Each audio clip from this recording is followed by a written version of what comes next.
Welcome back to The Issue Is. When it comes to the issue of race in America, John Lewis has been at the heart of almost every key discussion for more than 6 decades. I spoke with the Georgia Congressman during a recent SoCal visit alongside his Democratic colleague, Karen Bass.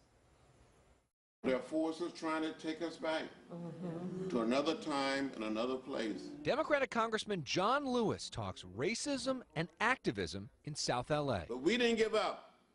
We didn't give in. We kept the faith, and we kept our eyes on the prize.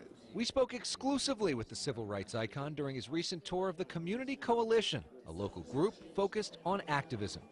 Now Congresswoman Karen Bass co-founded the organization back in 1990. His legacy is Community Coalition. In his 20s, John Lewis became a top deputy for Martin Luther King Jr. Lewis helped organize 1963's March on Washington and successfully lobbied for 1965's Voting Rights Act.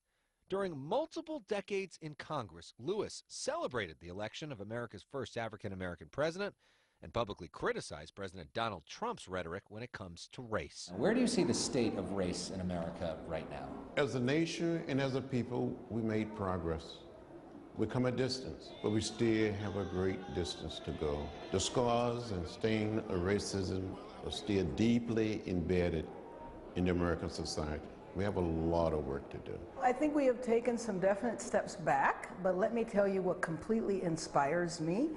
Charlottesville, Boston, you saw tens of thousands of people out protesting against the increase in racism. I think the young people, our children, are going to help us get there. Because they've been reading the words of Dr. King, that hate is too heavy a burden to bear.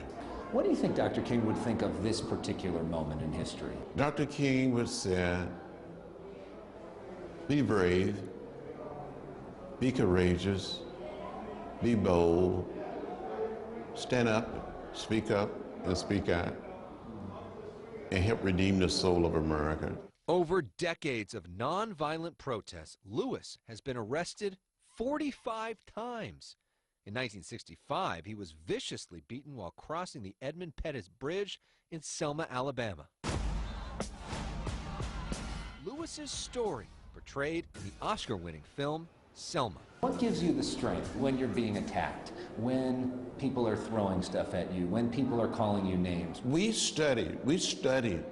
We had a wonderful, wonderful teacher by the name of James Lawson, who lived here in Los Angeles. Every Tuesday night at 6:30 p.m., as students, he taught us the way of love, taught us the philosophy and the discipline of nonviolence. He taught us to study the life of Gandhi. We couldn't deviate from that. So when people were beating us, or pouring hot water, or hot coffee, or spitting on us, we looked straight ahead. And we knew deep down within that we were going to have a victory. And Congresswoman Bass, I assume that you studied Congressman Lewis as one of the people that was one of your main inspirations. One of the most important things I get from him on a daily basis is the persistence, the commitment, the dedication, and the true love for people. That comes across with him everywhere he goes. So we got it going on at the Freedom School. The young people at Community Coalition performed for the congressman. Some of them recently spoke at the March for Our Lives in Washington, D.C. They say Lewis has inspired a life filled with activism. I feel more than honored. I feel more than lucky. I feel blessed to be here, to be in this place, to see these young people. What do you see as your legacy, as the lesson you want everybody to take from your life that you pass on to all these kids? I said to young people and people not so young, I just tried to help out. Just trying to help out. Trying to make a contribution. Thank you all very, very much. Thank you.